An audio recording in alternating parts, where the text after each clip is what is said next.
Cigarettes. Good. Okay. Tonight, we're talking about the pelvis. Now, the pelvis, everybody has one. But what's more important, you're going to learn a lot of times that it's misdiagnosed. Okay, a lot of conditions are misdiagnosed. Now, okay, so when I'm talking about the pelvis, we got to keep it classy. Okay, try and find a G-rated pelvis. So you know what I did? I got the statue of David from behind and the statue of Venus de Milo from behind. Okay. So you could say it's not romantic. This is elegant. This is class. This is art. So when you look at this, pelvic dysfunctions, and this means that the actual seat, and we're going to go over anatomy and physiology so that you get it down pat, but sciatic nerve, pain when sitting, bladder control problems, bowel problems, leg pain, foot pain, knee pain, all of those can be mimicked by unstable pelvises. And it's from prolonged sitting. It's from standing can aggravate it, pregnancy, medications. But why? Why would pelvises be such a challenge today? And it's also super missed. When we look at it, we have to look at the two different types of pelvises, male and female. Now it's kind of cool. We used to say a female pelvis looks like a margarita glass. Okay, a margarita glass is like this, and a male pelvis looks like a martini. Okay, upside down.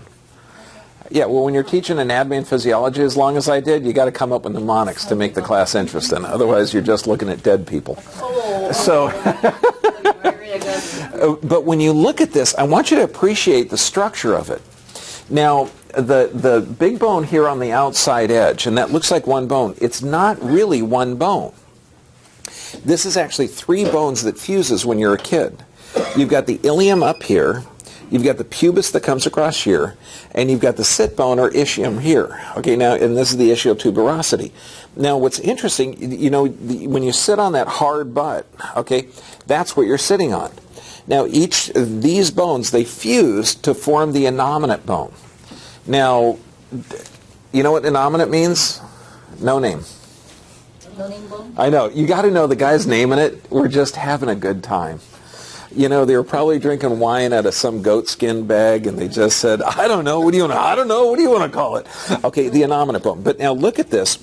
We also have the sacrum here. Now, this is phenomenally important because this is the base of the entire spine. This is why the pelvis, deserves at least an hour talk.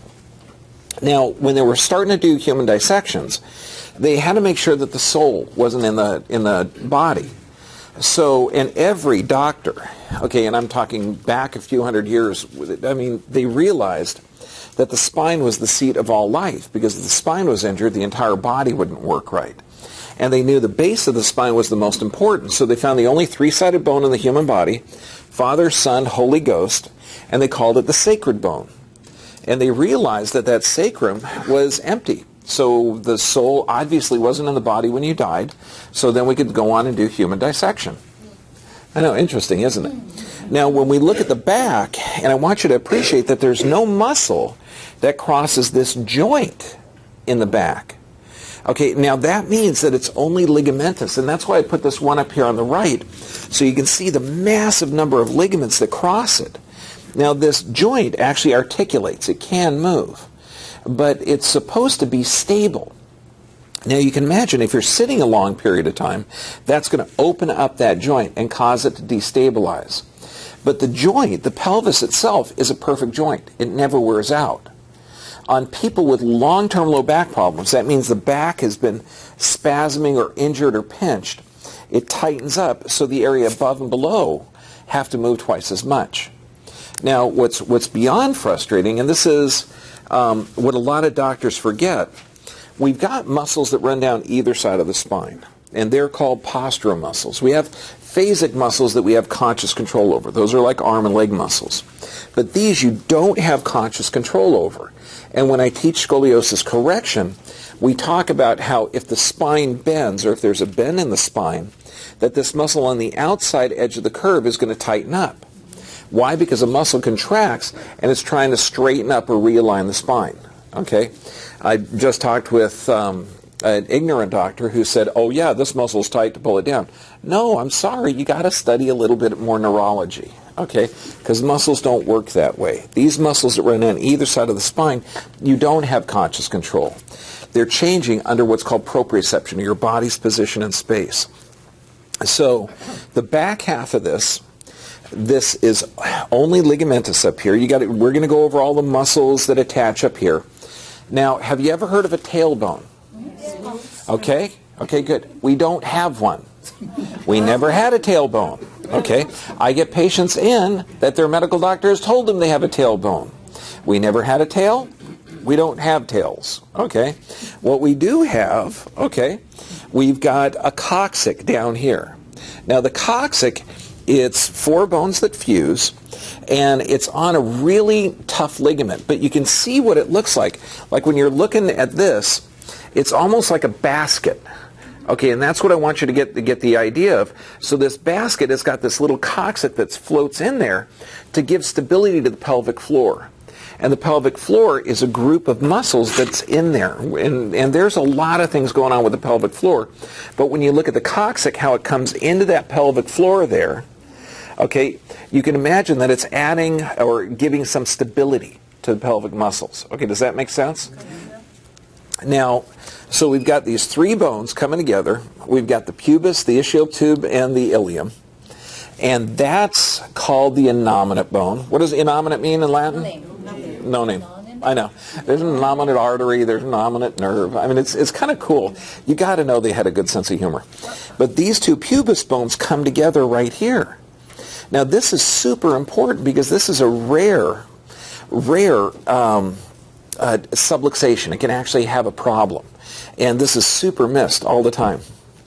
And so if this bone is out of place, if that pubis is subluxated, it causes intense pain. Now, when we're talking adjustments, remember, do you have a tailbone? No, we never had a tail. We never did have. Honest to goodness, I had one patient. He was actually the son of a patient. He had to get his appendix out for some crazy reason. And he asked the doctor that was removing the appendix, and they said, yeah, the appendix was back when we had tails. And I'm going, wait a second, the appendix isn't part of the intestinal tract. I don't know of any animal that has an intestinal tract in their tail. Okay, so this guy was just obviously doing drugs that he's passing out. So when we look at the coccyx, because you don't have a tailbone, the coccyx is there to provide stabilization. Okay? Now, also, when we're looking at the sacrum, which is the base of everything. So there's no muscle that crosses the back half of this joint. There's a couple of muscles or one muscle that crosses the front part, but it's mainly a structure that's supposed to be stable forever. Okay? And now, since we know, okay, which one looks like an upside-down margarita glass?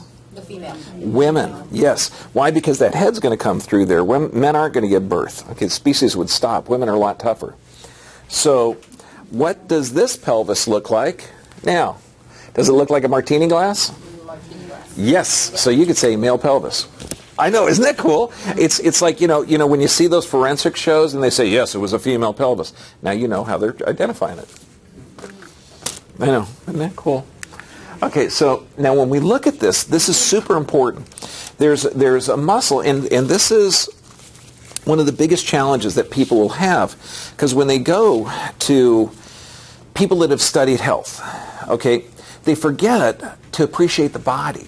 See, as any chiropractor or physical therapist or medical doctor or physician's assistant, anybody, you're studied with anatomy and physiology just for a very short portion of your school.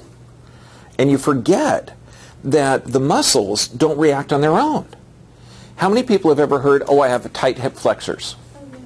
Yeah. That's impossible. Muscles don't react on their own. And I know this is a challenge because a lot of people that work on muscles, and they'll say, wait, no, that can't be because this person worked on my hip flexor and worked on it and it feels so much better. Well, why is it tight? Muscles don't react on their own. What's causing that muscle to increase in tone? And this is the most important hip flexor. It's called the psoas. No, not the psoas. Okay, it's up here. I couldn't resist. Okay, so this muscle, it attaches on the front of the spine. and it comes down. So now think of this. If its origin, if it originates on the front, and this is where all the organ systems are, and the psoas comes up here, and it comes down to the leg to actually have the leg flex, what if you have a sedentary lifestyle that's going to shorten it or keep it short for a long time? What if you have some type of pinched nerve up here or an alteration in that spine? Is that going to increase the tone of that? I know. Wait a second. I just saw like 4 or 5 light bulbs go on. Okay. Oh, so wait a second. So we got to do it a little bit further. We got to do a little bit more investigation to find out why that muscle's tight. Does that make more sense? Yes or yes? Good. I know. I'm going to give the choice there. So anytime somebody says, yeah, you know, you got chronic tight glutes, you got chronic tight flexors, why?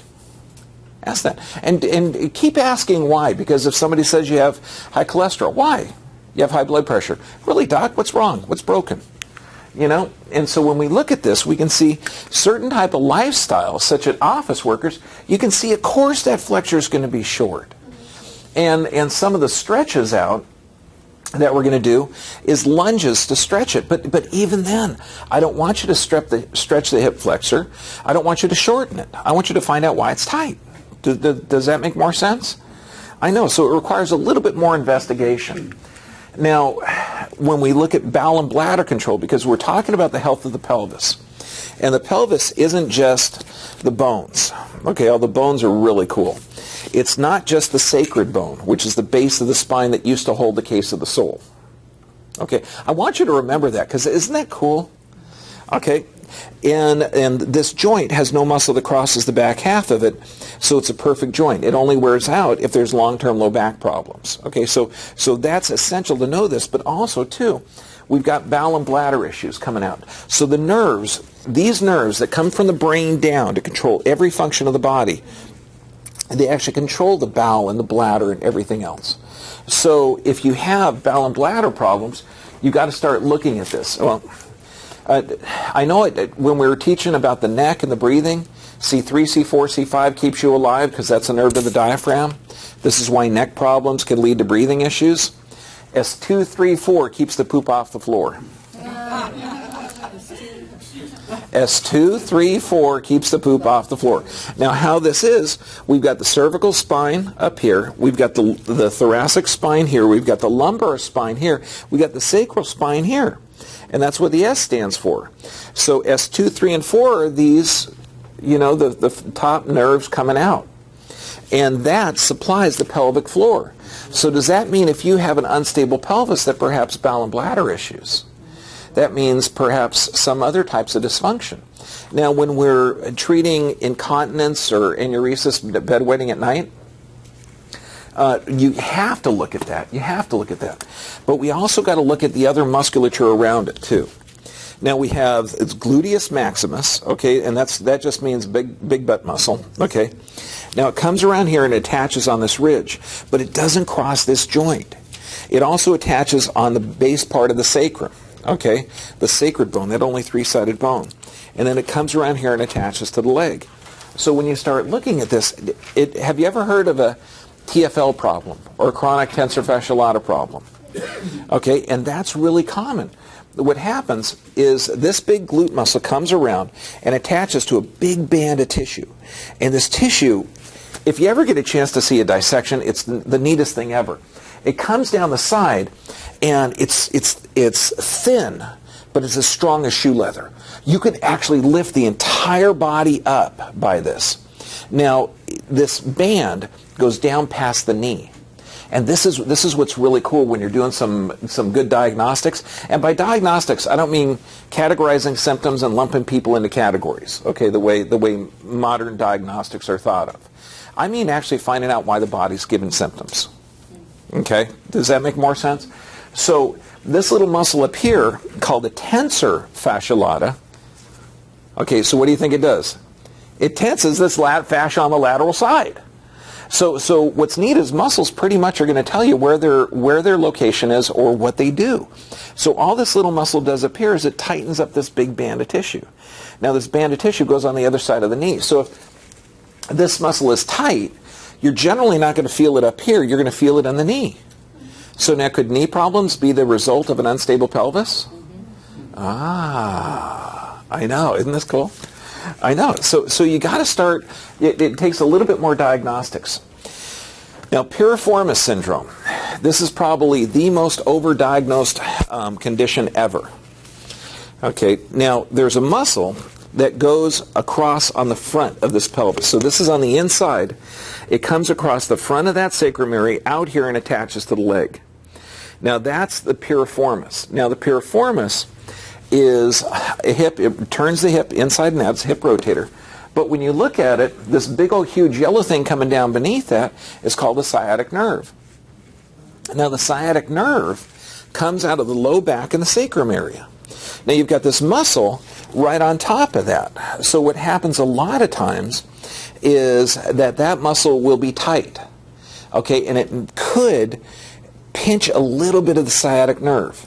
And so you're not going to feel it up here, you're going to feel it where that nerve supplies. Now the sciatic nerve is about the diameter of your finger, your index finger. It's about this long, and it runs all the way to the bottom of the foot, but it's about this long that runs down the back of the leg. And it feels just like a thick telephone cord, almost like an extension cord. You can't squish it like you would think a squishy nerve would be. It's so loaded with myelin. And again, you can actually pick the body up with this to see how strong it is. But you don't feel it. If it's pinched up here, you're going to feel it down the back of the leg. So a lot of times people with unstable pelvises, remember, that little piriformis muscle is just about the only muscle you got crossing this joint. So if that joint's unstable, is that going to increase the tone of that piriformis? Yes or yes? Yeah. So you get these people with unstable pelvis and they're saying, oh, it's piriformis syndrome. You just used it too much. Really? How did I use it too much? Ah, yoga class and walked. Well, yeah, but I walked the same on this leg as I did on this leg. Why is this one messing up? Okay, so I want you to start questioning people because they're not appreciating that the body's intelligent. Okay? Now, there's some rare conditions where the sciatic nerve is going to grow actually through the piriformis. That's a surgery, but that's really, really rare. But this, it's almost never the problem because it's usually the unstable pelvis. Okay, does that make sense? Now, and this is what's called dermatomal pattern. It's an area of skin supplied by a specific nerve root. And when we're looking at the pelvis, a lot of people will say, yeah, doc, I got this pain that comes right around here. And I go, oh, okay, thoracolumbar junction, that's the junction of the rib cage and low back. I know exactly where that is. Gosh, I got this pain that comes right down here. Oh, 6th cervical nerve root, no problem, we can fix that. That's pretty quick. Or what if you have somebody that has a numbness and tingling? Okay, in the area like where a bicycle seat is. I mean, a really good friend of mine just took up bike riding this past weekend, okay? And so I got her a seat that would actually fit because I don't want that area numb. Okay, I mean, because that's scary there. Now, here, when we look at the organ systems of the pelvis, now this is super important. This is a male and female pelvis on either side. But remember, when we're looking at this is a pelvic floor. Okay, it's just like a cup almost. Okay, a big cup. But in this cup area here, you've got muscles, and you've got organ systems, and you've got nerves coming out. So this is actually one of the most vital areas. And when have you heard that prostate cancer, prostate issues are on the rise? Yes. Hugely. Because if the pelvis is unstable, that's going to open up that pelvic floor. Opening up that pelvic floor is going to decrease the nerve supply and blood supply to the female organs, to the prostate, to the bowel, the bladder. So does that mean prostate issues, bowel issues, bladder issues, all from an unstable pelvis, possibly? Or from toxic blood, possibly? Just know that there's a problem. I mean, we're talking 80% of American males are going to have a prostate issue. And countries that don't have the Puritan roots that we have actually practice on a regular basis prostate massages. And it's just, you know, no, I'll massage your elbow, but I won't massage your wrist. Wait, no, that doesn't make any sense, does it? So this is something that actually is required for men for health. And you can see on the male and female pelvis, they both have a hole on the back, that's the rectum. Both have a hole in the front, although the male portion is surrounded by a penis. And this one, to get to the prostate, it's just a finger going in there. And I encourage people to eliminate. I mean, if you're married, save your husband's prostate, okay? Occasional prostate massages are going to be vital. It's kind of nice for the women's area too. Just about the same location up, but in the different hole, and the hole in the front, that's where the G-spot is for women. So you could be reciprocal. So women have prostates too? Prostates nourish and add more fluid to the sperm. But you know, so if you're not wanting to get pregnant, you still need a healthy organ. You can't have an organ that's static. This is why a lot of people that are long-distance bike riders, where they have those small bikes, they're going to have prostate issues, or can have prostate issues at a greater rate. People have sedentary lifestyles, truck drivers, office workers. All of those are going to have the prostate where it's compressing the nerves and it's compressing the blood supply. Same thing with women. This is where a lot of dysfunctions occur in women if they're sedentary lifestyles or office workers. Now, bladder issues. Again, the bladder is also at the base, located right behind the pubis here. Now, has anyone ever said, oh, I really got to go, okay, where you didn't have to go and then all of a sudden you really had to go? Okay, well, what happens is, and this happens in enuresis or bedwetting, it happens in people with incontinence, you don't have pain sensors in the bladder. I know. Nope, that's not true. My bladder was killing me when I had to go. Okay, no, those are pressure sensors. Okay, they're pressure sensors. So what happens is that bladder usually is empty, and then it can grow up to hold a pint, maybe a little bit more. And so as it goes, you should be getting little signals coming up from that bladder up to the brain. And these little signals, all of a sudden it's saying about half full, three-quarters full, man, it's really full, you got to go. In kids or in adults that have bedwetting, sometimes that communication from the bladder up to the brain is impinged. It could be impinged up here, it could be impinged here, it could be impinged here, but that bladder has to massively increase its sensory input in order for the brain to hear it, so then all of a sudden, oh, I got to go. Okay. Or that sensors inside of the bladder is malfunctioning. You know, where you feel like you really got to go, and then you go to the restroom and there's like a little tinkle. And you go, that was hardly worth me walking back here. Okay, then you go out and then, oh gosh, another 10 minutes. So I'm going to show you, so if you're urinating about 1 to 2 cups per time, if it's about every 3 to 4 hours, that means you're hydrated enough. If the urine is almost clear, you're hydrated enough. That's fantastic. Now, to reset the sensors, like let's say you have a problem of frequency, you can do a Kegel to reset the sensors. So if you think that bladder is tight, you can do a Kegel. And what a Kegel is imagine if you're urinating and you stop the stream midstream. Okay? So who wants to do a Kegel with me? No, everybody's going to do a Kegel. Okay. 1, 2, 3, Kegel. Hold it. 1, 2, 3, 4, 5, 6, 7, 8, 9, 10. Okay, relax. Okay, you're going to do that on a regular basis. I know it's fun to Kegel together. Okay, but the solution to this, you got to get the pelvis checked. Because if the nerves in the low back or the pelvis is unstable, the bladder's not going to function correctly. And you got to get the low back checked. And when you look at this, the incontinence, why is it so rampant? You know, you don't see Aboriginal cultures where people bend, turn, and twist that have incontinence. It's just not there because they're always moving the pelvis. In sedentary lifestyle cultures where you're sitting on this ischial tube, that butt bone, and you have a toxic deficient lifestyle, you're destabilizing this pelvis and those nerves are getting compromised. And what's worse is the body, if you have compromised blood supply here, what do you think is going to happen to the body? Do you think that if you have compromised blood supply, if I go in and I shut off blood supply to my arm, what's my body going to do to my blood pressure? It's going to increase it, to get by that blockage. Okay, if I've got some kind of blockage anywhere else in the body, it's going to increase it. So if you've been misdiagnosed with high blood pressure, you got to start looking, wow, misdiagnosed. I wonder if my arteries are clogged. I wonder if there's some type of blockage somewhere. And now here, this is the Kegel exercise. Remember, we're talking about the pelvic floor. And the pelvic floor is just this opening here. And now, can I borrow your arm for a minute? Okay, good. Now, this right here, what I'm going to do is stretch the muscles in this arm. Okay, I'm going to stretch it. Okay, now try and bend your arm. Can't do it. Okay. Because these muscle fibers, they're stretched to just like the end result, okay? And that means there's not a lot of strength. Okay, now I'm going to shorten the muscle fibers. Okay, now bend your arm. Okay, thanks. You must be Irish. Okay, yes. Good, I was just beat up by a gal, okay? Okay, well, you saw how strong she is, but that's because we shortened the fibers.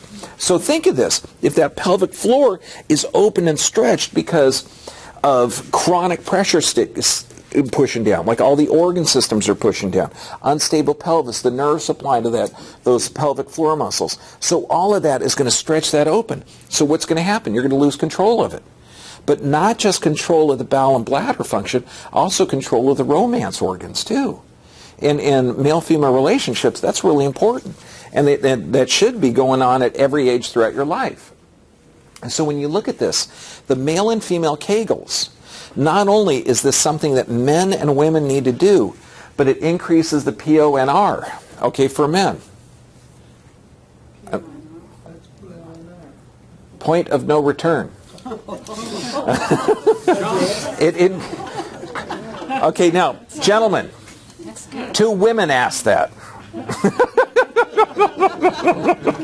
Okay, just check it. Okay, but what happens is it gives you more control. Okay, and it's just in what I want, because our society, we're taught not to think about that area, don't talk about it. But if I never work out my bicep, it's not going to be strong. If I work it out all the time, it's going to be strong, right? If you don't pay attention to a relationship, is it going to be strong or weak? Weak. So good relationship, you got to pay attention. If you want to pay attention to this area, guess what's going to happen? You're going to get better. Yeah, and so we're talking about it improves control, improves sensation. Just by flexing that muscle, it's going to improve blood supply to it. And then if that pelvis is stabilized, everything else works better. And how you do it, you tighten it up, hold for 5 seconds, and do 10 of those in a row about 5 times a day. And you can do it at your office, driving. It's just one of the essential things that you do. Now, if the pelvis is unstable, and this is something that I teach at seminars, I mean literally in other countries, this country, all over, how to check for pelvis instability. In our office, all you got to do is approximate the hips. And this is when someone's laying down. And this is somebody laying down, you're just approximating the hips. If that person says, ah, or that's a big difference, that means the pelvis is unstable. Okay, and so what we'll do is we'll use what's called a trochanter support. And this is the simplest belt ever. It's got 1 pull like that goes around it, and then 2 more to tighten it up even tighter. And this, you only need the trochanter support unless there's some kind of pathology, maximum for like 3-4 weeks. Because remember, there's no muscle that crosses the back half of this joint. So it takes very little effort to approximate it, have it stabilized, and then have the person walk or stand for several hours a day. And that's going to stabilize that joint. So it's a really easy joint to stabilize. But now let's say you're sitting all day long and you have an unstable pelvis. Best thing in the world is to sit like a cowboy, okay, where you have that chair backwards, you open your legs up and you sit down. And why? When you open the legs up, it brings them in, because these 2 holes here are for the legs. You bring those legs out, and it's just by those legs being out, it's going to approximate the hips, takes the pressure off. No, I want to hear a wow. Yeah, you can sit down with an unstable pelvis. That's pretty cool. I know. I mean, otherwise you sit like this with your desk, and in some office settings that's not appropriate. Now this, I want to bring. Now this, I want to bring up a couple of case studies, because a lot of times when you're looking at the pelvis, because remember, we're talking about the nerve supply to this pelvic floor is going to cause pelvic insufficiency. But where does the nerve supply to the pelvic floor begin? Up here in the brain. So now here's a gal, came in, pelvic insufficiency, 82 years old, low back pain for 20 years, abdominal cancer, I think it was like 10 years ago. So I mean, she had a lot of issues. And you can see this is her standing up when she first came in. That's her 90 days after. And after 90 days, she developed bowel and bladder control. But now here's the tough part. And this is something I want to share with the doctors that are watching this. This is her low back. Now I'm saying that the pelvic area can be affected by the low back. What I want you to see is 90 days. This is her low back. Her low back is horrible. Okay, we're talking a massive bend off to the side. This is the front view. This is her standing up. And this shows the spine. I don't even know if I could bend the spine that bad, but it's bent almost like that. Okay, and this is horrific.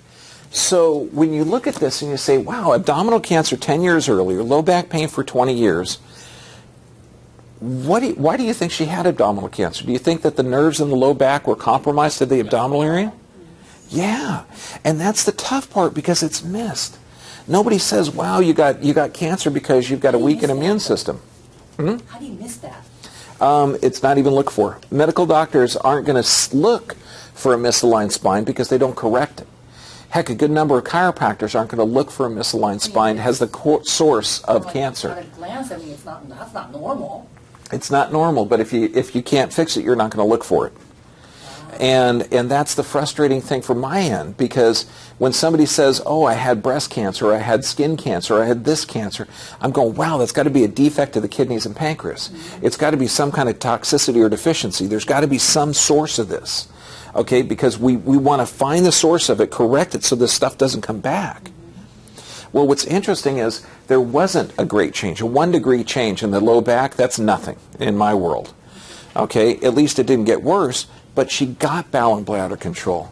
Do you know what that's like to be 82 and be able to have bowel and bladder control? That's huge. You get your freedom back. You get your life back. I mean, you feel real, but I mean, this is a great shape change. And this is any doctor looking at this, when you're presented with a symptom of pelvic insufficiency, should you look at the whole body? Wow. That means we should pay attention to the whole body on symptoms. We should develop a term for this. What do you want to call it? Holistic. Oh, I like it. That'll catch on. Oh, I think that's a good idea. Okay, good. So now also too, since we were talking a couple of weeks ago about calves, okay, this is one of the best calf stretchers that we have. And all it is a block of wood. But what we do is, now, you'll see I put high heel shoes as good shoes. Gentlemen, good shoes? Yes. I see a lot of nods. Yes, yes. Ladies, do you like looking sexy with the nice shoes? Yes. Yes, except, I mean, I'm not except because every high heels are good. But what happens is, remember, this pelvis has no muscle that crosses the back half of it. So if you're walking with that, you're going to be moving the pelvis in such a fashion that you can destabilize it. But that's okay because you look good. Okay, so what you got to do, you got to know that you're going to sit with your legs out wide. Okay, you're going to do the calf stretch. Okay, you're going to walk at least a half hour a day without the high heels to stabilize the pelvis, and you could wear them. Honest to goodness, my mom wore high-heeled tennis shoes until what? She was 84. Yeah. Yeah, and I mean, she was a glamour girl from the 40s, so she would walk barefoot around the house on her tiptoes like this. She had probably no calf muscles left. Yeah. Now, also too, for sitting, let's say you don't have the advantage of sitting with a chair backwards. Okay, what you're going to do is put a rolled up towel or a foam piece right at the junction of the rib cage, which is up here in the low back. And what that does is it rocks the pelvis forward. It restores that curve in the low back, taking pressure off of the pelvis. And so this is for truck drivers, people that have to sit a lot. And we'll prescribe this a lot where we'll say, bring in a towel or a beach towel, bath towel. And it goes right at the bottom of the elbows is the bottom of the towel. And you could see sitting on a ball chair is going to be better. Now, why would sitting on a ball chair be better?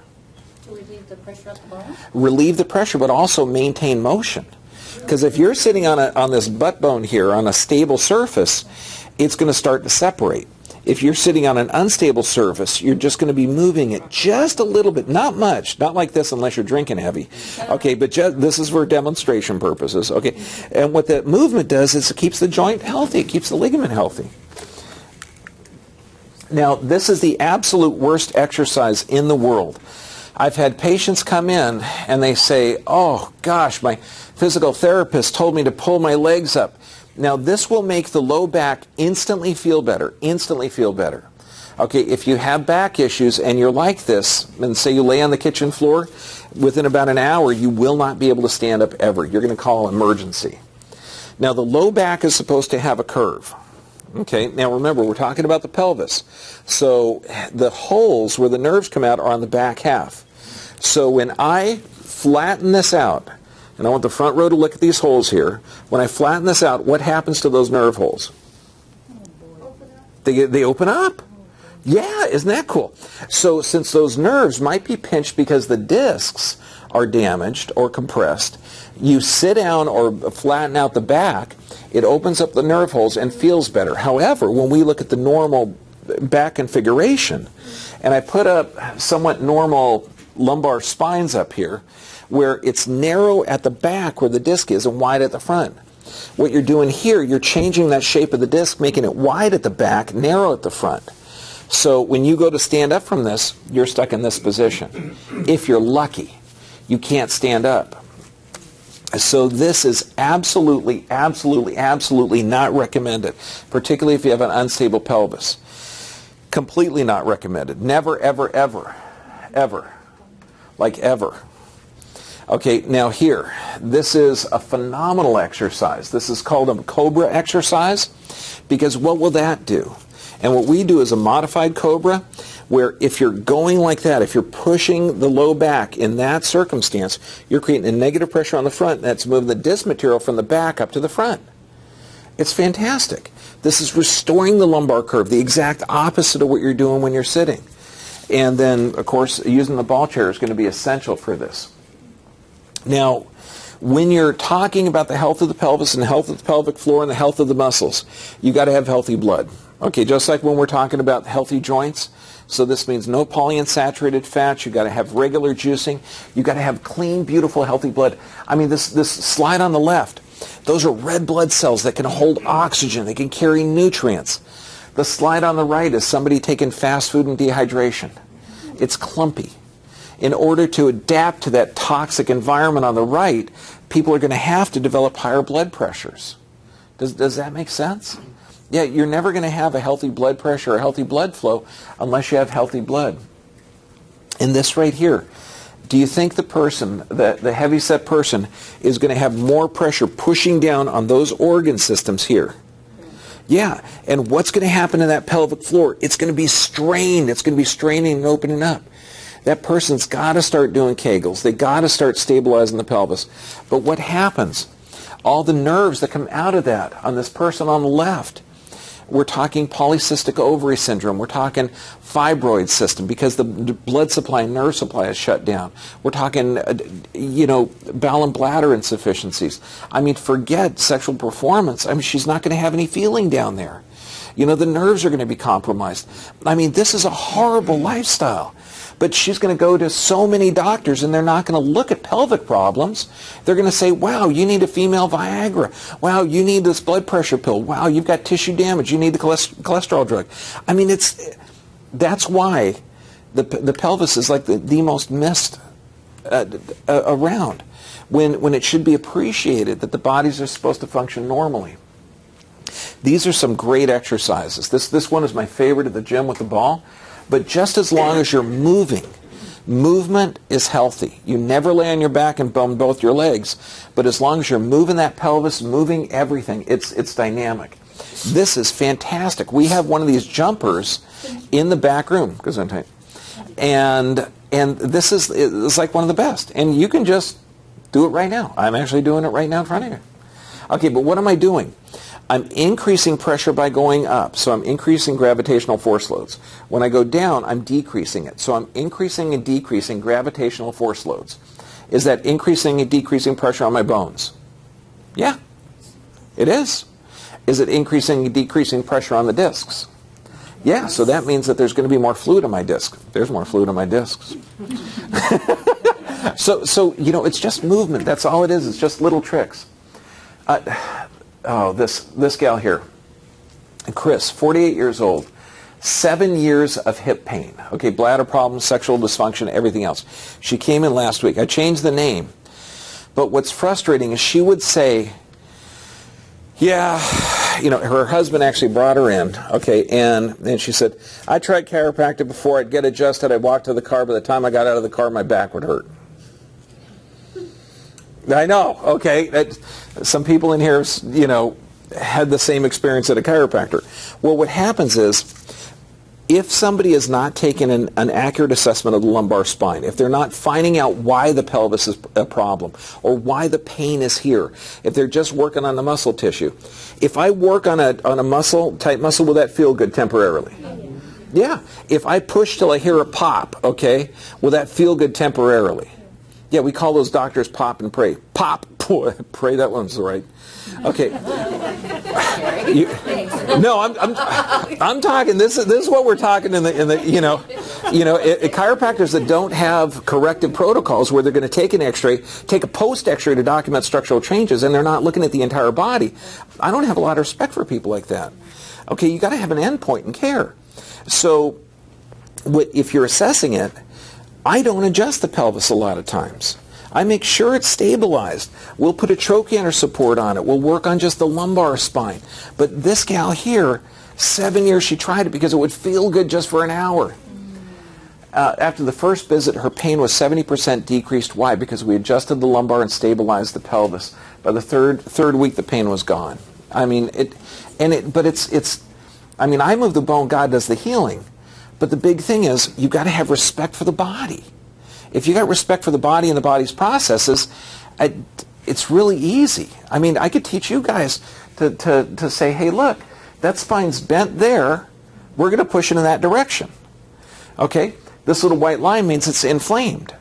So we know it's inflammation of the SI joint, so we know we got to stabilize it. Why is that off? I don't know. Should we take a picture of the chest area? Yes. Should we take a picture of the neck? Could a reverse curve in her neck also be contributing to this? Absolutely. Should we pay attention to her calf and her knees? Yeah. Could she have flat feet? Could she have bunions? I know. Isn't this cool? Sherlock Holmes has got nothing on us. This is like way cool. So this is actually what you require, okay, for healthy pelvis. Okay, you need to get your nervous system checked. And by nervous system checked, it's not check the site of the injury. That's foolish. It's disrespectful to the body. This thing is a brilliant design. Check the whole thing. What's it called again? Holistic. I like that term. Okay, so regular exercise. This means you got to move half hour every day minimum. Okay, but if you move more, that's better. You got to have proper nutrition. This means if man makes it, you don't eat it. Okay, so you have healthy. I mean, you could eat dirt occasionally, but you want to generally eat healthy. Sufficient rest. This means deep sleep every night with someone you love. I mean, deep sleep every night. Okay, with someone you at least like. Okay, and prayer and meditation. Okay, you got to have prayer and meditation, because if you pray over your food, that's actually going to become you. Okay, if you identify with a power and energy source that's greater than you, no matter what your belief system is, your life is going to turn out better. Okay, it really will, and cell production increases, and that's just based in science. Now, all of these are on our website, and all of them are. Let me see, I don't have that one up there. All of them are available. The slides, everything are on Owner's Dash Guide. Okay, so I really encourage you to go on that website, share this with doctors, physical therapists, people that are lost, okay, so they can start looking and respecting the body. Okay, does that make sense? Okay, and next week, it's going to be wild. I couldn't come up with the name for it, but it's actually going to be, people walk around like programmed realities. They do the same thing every day, and they're going to get the same result. I'm going to show you how to become from a programmed reality to an observer of that reality, where you can change your reality. You can change your personal reality to change everything coming into your life. So, thank you very much.